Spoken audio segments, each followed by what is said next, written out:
This is the Dollemore Daily, and I'm Jesse Dollemore. What does it say about a political party? What does it say about a political party who gains access to power through being elected, through the vote, and is also opposed to more access to voting?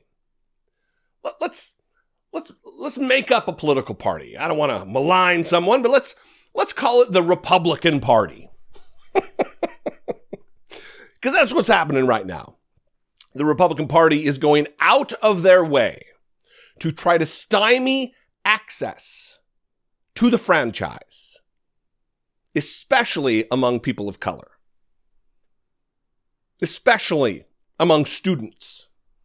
These are groups that traditionally vote Democrat.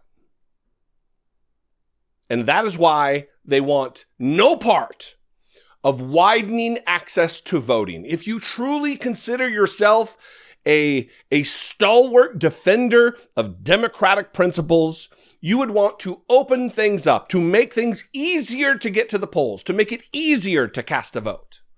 And that's just not the case. Donald Trump this weekend in Florence, Arizona, as part of his screed, said that if voting rights gets passed, a Republican will never be voted for again. Something like that. And I'm going to read a little bit from this Business Insider article, and I'm going to play a clip of Donald Trump. And it should alarm you, even if you're a Republican, especially if you're a Republican, it should alarm you that your leaders, the leader of your party, is so committed to anti-democratic principles that they would go in public and say this very thing. Reading from this Business Insider article, Trump said Republicans will never be elected again if Democrats pass their voting rights bill. During a rally on Saturday in Florence, Arizona, former President Donald Trump said no Republican will ever get elected if Senate Democrats pass their voting rights bill, which seeks to standardize voting election laws across the country and expand voting access. Quote, their scheme has always been to erase American votes with illegal votes, and now they are doing so openly, Trump said. Their legislation is not a voting rights bill. It's a voting fraud bill. Here's that clip with that quote and a little bit more, and we'll talk about it on the other side. Their scheme has always been to erase American votes with illegal votes, and now they are doing so openly. They want to get rid of that filibuster, and they want to change it. Their legislation is not a voting rights bill. It's a voting fraud bill. That's what it is. Sounds so nice. Voting rights, we want a voting rights bill. It's not that. You could also call it the, quote, never let a Republican ever get elected again bill. That's what it really is. The only reason they would ever seek to institute nationwide ballot harvesting and unsecured drop boxes is if they really wanted to flood the system with illegal and ineligible votes. This is the only reason. Why else would they want it? Lock boxes. I call them the unlock boxes. Now, what does it say about a man who wants to run for Democratic office? He wants to run for office where people will cast votes for him to elect him. That he doesn't want everybody to have equal access to the franchise. What does it say? Continuing with the article, the former president was referring to the Freedom to Vote John R. Lewis Act, a combination of two separate voting rights bills that were rolled into one during their passage in the House of Representatives on Thursday. Under the bill, now we're going to cover what's in the bill. Is this a voting fraud bill? Well, we'll see. We'll get to see right here. Under the bill, several requirements related to election administration, redistricting, and campaign finance would be instated, including declaring Election Day a federal holiday. Of course, today's a federal holiday. You may have the day off.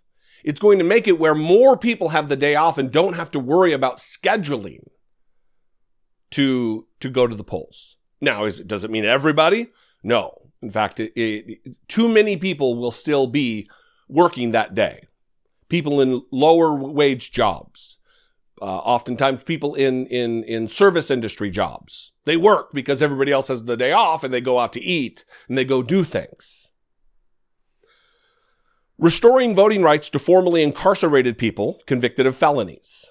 I've done a video about this thing. I've changed my mind on this very topic about felons voting. Search felons voting Dollemore on YouTube. I'll put a link. I'll find the video. I'll put a link down in the description. Prohibiting partisan gerrymandering by requiring states to use criteria when drawing new congressional districts. What's wrong with that? Apparently that's voter fraud to Donald Trump. Creating more protections and allocating resources to serve voters with disabilities and overseas/military voters. More access. Populations that have been traditionally not well served. I was the voting officer in my particular unit in the Marine Corps, my final year. And let me tell you, a lot of hoops to jump through. It's not as easy as just going down and voting. You got to find somebody. You got to get them to get your absentee ballot. It's more of a pain in the ass than it should be. It should be easy to vote. Easy to vote. And accepting a wide range of forms of non-photographic identification in places where ID is required to vote.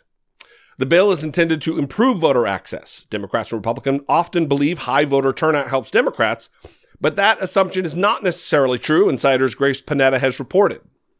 While Senate Majority Leader Chuck Schumer has vowed to hold a vote on the bill, the legislation will require 60 votes, because that's how democracy works in America. You need a supermajority to get anything done in the Senate. And will likely be blocked by Republicans unless changes are made to the chamber's filibuster rules, a move that is currently opposed by Democratic Senators Joe Manchin and Kyrsten Sinema. Ugh. So this is where we are in America today. This is where we are with trying to protect voter rights.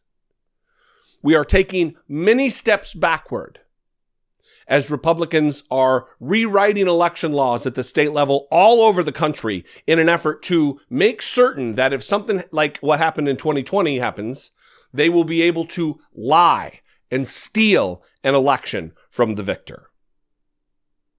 It isn't voter fraud. It is an opening of access to the franchise. There's nothing fraudulent about it. Only if you're anti-democratic, I guess. Anyway, what do you think? You can call, leave me a brief voicemail, 714-576-4054. Of course, you can email me, daily@dollemore.com. Thanks for joining me, everybody. I am back again. Temporary setup. I've got some people working on a background that is going to maybe just affix to the wall. We'll see. I don't know. It's going to look cool. I think it's going to look good. Badass, some would say. Anyway, for that kind of comedy, follow me on social media. I'm at Dollemore just about everywhere. Twitter, TikTok, Instagram. I'm so happy to be back. Jazzed, if you will. I'm really running with that theme, huh? And listen, if I bring you value, whether it be a smile or some information that you can carry throughout your week, please consider supporting my work here on the platform for as little as $1.99 a month. You can become a channel member, click the join button below, or you can steer your browser over to patreon.com/IDoubtItPodcast. Both of those are fantastic ways to help support and to produce my work, both here, but also on the podcast. Everything's all together. So I love you guys. I appreciate you so much. I'll see you next time. Until I do, be genuine. Take care of one another.